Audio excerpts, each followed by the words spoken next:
July 29. Called to action.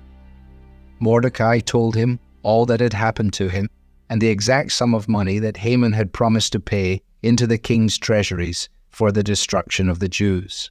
Mordecai also gave him a copy of the written decree issued in Susa for their destruction, that he might show it to Esther and explain it to her, and command her to go to the king to beg his favor and plead with him on behalf of her people.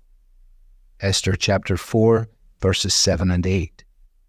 Mordecai regularly walked up and down the streets outside the entrance to King Ahasuerus' gate, in order that he might pick up snippets of information and hear the latest news.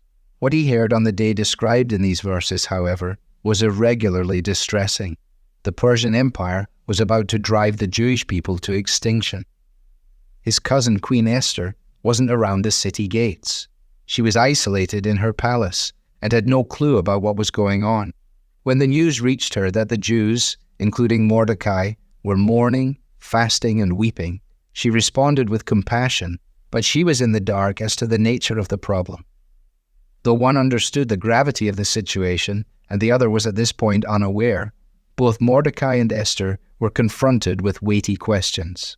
How was a man like Mordecai to hold the line as both a believer in God and a significant subject of the king?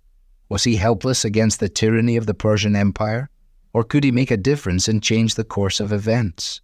How was Esther, who had been taken into the king's bed, to navigate the fact that she had both a Persian name and a Jewish name? Would she identify with God's people, or would she choose to live in the splendid isolation that was afforded her in the palace? Ultimately, Mordecai did not just sit back. He attracted the attention of Esther's companions and helped her to understand what was happening and the role she could play. Esther chose to sacrifice her comfort and possibly her life to risk intervening on behalf of God's people.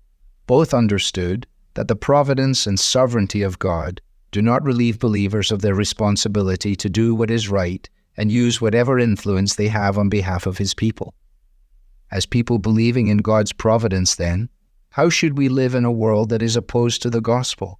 At times, we may feel that we are helpless to effect any change in a culture that seeks to undercut our faith. We may also simply prefer the comfort of naivety, isolating ourselves from society by talking only with other believers, reading only Christian books, and watching only faith-based movies or TV shows. But God's providence doesn't call for inactivity. It calls for activity. For God's providence is often worked out through the bravery of His people, through their refusal to cease striving for what is right and good. Today, as you read your Bible, seek to understand how it relates to the current events of your world, and ask God's Spirit to show you how He might be calling you to step out in faith, take risks, and speak up, for the sake of the gospel and the people of God. Devotional material is taken from the Truth for Life Daily Devotionals, copyright Alistair Begg, published by the Good Book Company. This reading was digitally created for Truth for Life and is used with permission. For more clear, relevant Bible teaching, visit truthforlife.org.